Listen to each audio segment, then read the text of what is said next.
Hey guys, सबको good evening. आपको मैं पूरा मजेदार बात एक बोलना चाहता हूँ। वो क्या क्या मालूम है? वो क्या क्या मालूम है? उसको मैं खाना बनाने दिया, वो सब्जी बनाए थे कि वो क्या क्या सब्जी बनाया वो देखिए, लेकिन राइस का हालत देखेगा।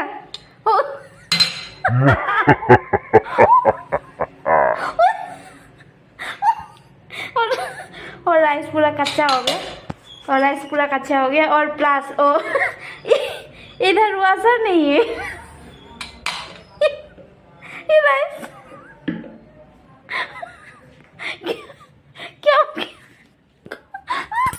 एक दिन बनाने दिया वो भी नहीं वासर डाला है सोच के सीटी मारेगा सीटी नहीं मारेगा।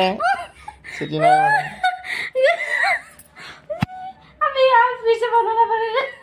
सब्जी का हालत देख ले, राइस का